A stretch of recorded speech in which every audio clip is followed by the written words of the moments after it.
Hey guys, I want to do a video on. I think we're getting fairly close to World War III, and even the Russian foreign minister said that Russia is de facto at war with NATO. And so, anyways, I kind of want to explain what's going on. This map here. Does it go bigger? Come on.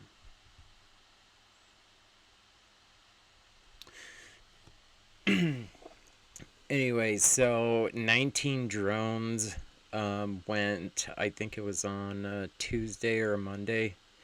And then this last Saturday, um, there was another incident with more drones.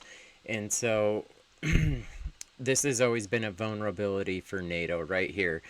This is called the Skolotsky Gap. I'm probably saying it wrong. Skolotsky Gap. I don't know how to say that. Anyway, so there's um, the Baltics right here.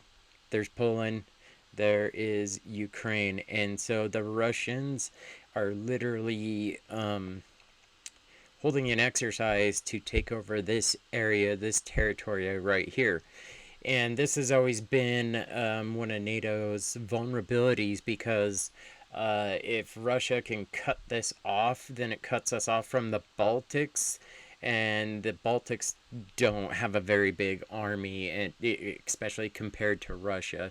So they could cut us off, and we could still reach them by boat. But when you're trying to go to war, it's really hard. Just look at like D-Day or any island hopping campaign. It's really hard to move stuff that way.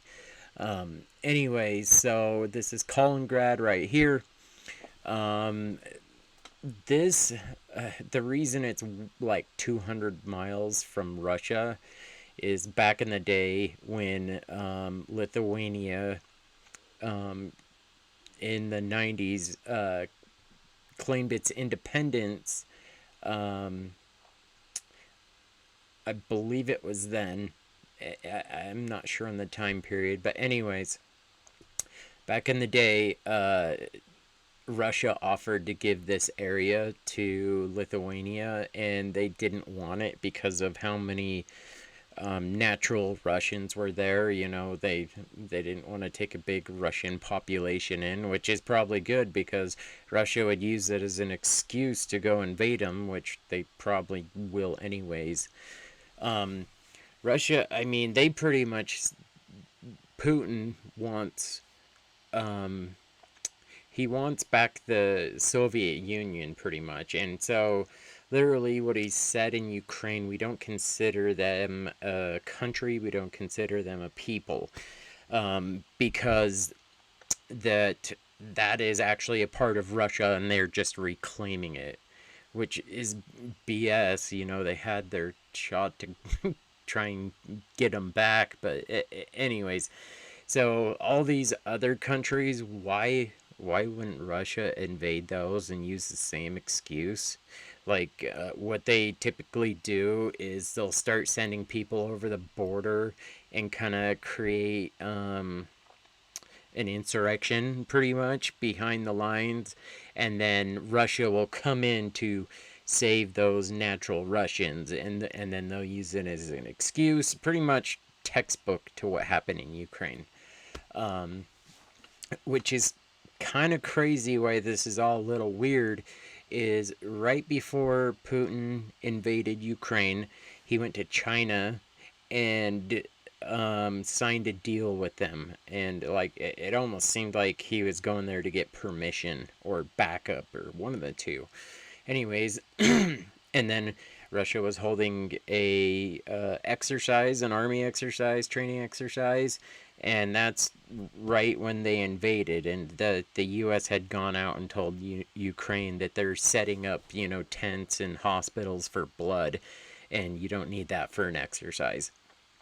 So, anyways, um, we don't necessarily know if that's going on right now, but Putin is apparently been at the exercise today, and Anyways, so Poland and parts of NATO are actually doing their own exercise here to kind of combat the Russians doing their exercise.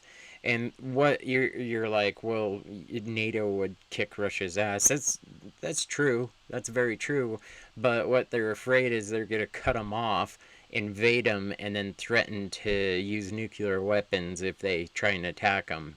Which, I mean, that's that might actually work if we believed them. If you kind of make it, think about it, it's going to be like, well, why should everybody have to go to nuclear war over the Baltics? Which, of course, we would, I think. But do you get what I'm saying? It puts leverage, and then they would try and negotiate maybe more land in Ukraine by giving the Baltics back or something.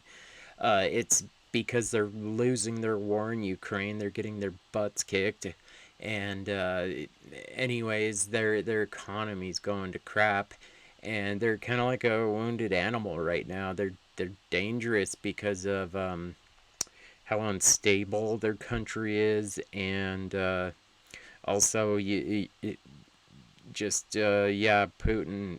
I don't think the Russian people are starting to become a big fan of him. There's been gas shortages in Russia that are really starting to cause problems because the Ukrainians attacking the refineries in Russia. So, anyways, I want to show you.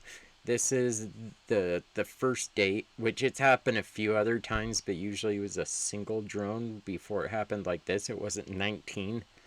And so this one all the way over here, they were claiming that it happened, from electronic warfare and all this other stuff. Any other thing they can say to say they didn't do it, right? But this thing, there's no way it gets all the way over there from Ukraine, and all these other ones. That's deep into Poland there.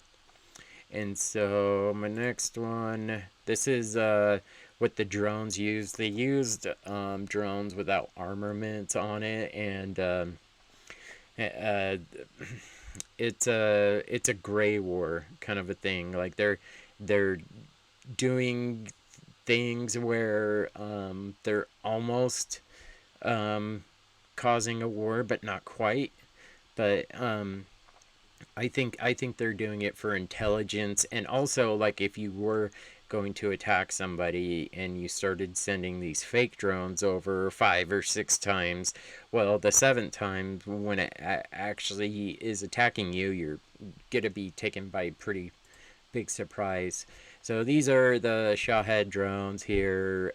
These are what the normal explosive ones look like, and you can kind of see it does look pretty Russian. They are Russian. Actually, in fact, Russia has been flying drones over Germany as well, and apparently they got a hold of one, and they were able to hook it up to a computer and look at the camera, and the very first images of it were actually a street in China. So China's been selling them drones and drones technology. So maybe this is a Chinese one, or just a different version of the ones they're already making.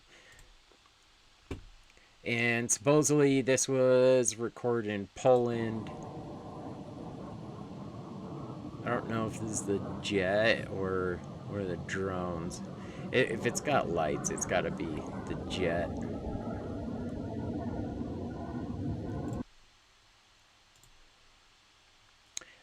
The other thing Russia is doing is in Kaliningrad, right about here on a main street, they are actually setting up some missile artillery and literally pointing it at Poland, which I don't think it's very normal to have live missiles like this.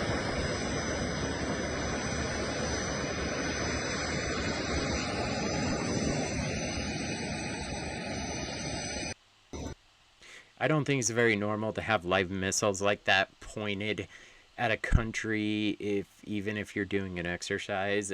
I mean, it takes like 2 minutes for them, 15, 20 minutes for them to set those up. So it's not like necessary unless you're going to use them.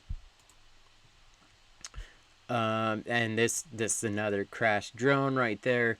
The other thing that people are freaking out about is so apparently, well, I don't know if you guys have ever seen a video in Ukraine of one of the drones attacking some Russian equipment, but on their equipment it'll have a big Z, and then like another area will have like a big Z with a circle around it.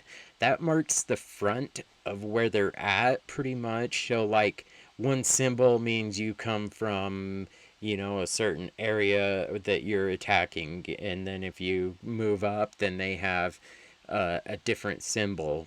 So apparently I think there's like 4 or 5 symbols that they're currently using. There was a photo taken of a military vehicle in Belarus.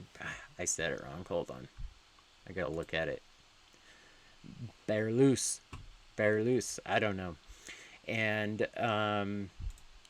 it had a new marking on it. It had 3 lines going down the back of it, and so people are asking, you know, what is the new front?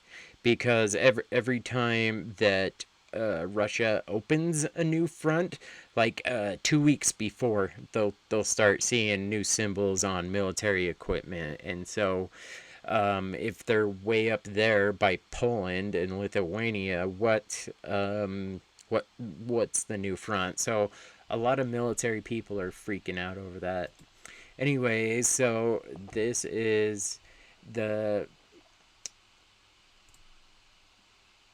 Russian foreign minister here, and I will let him speak for himself.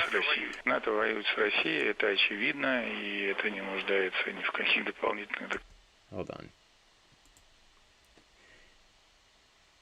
The obvious, and it doesn't need it. No additional evidence whatsoever. NATO is de facto involved in this war. NATO provides indirect and direct supplies for Kyiv and Ukraine.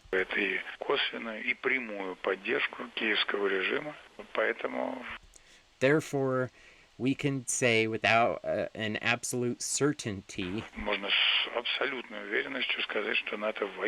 NATO is at war with Russia.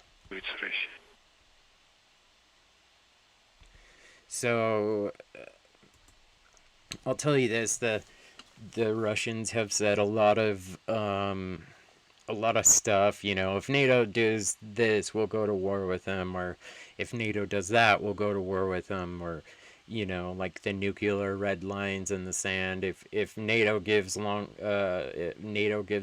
range missiles to Russia, then we'll do this.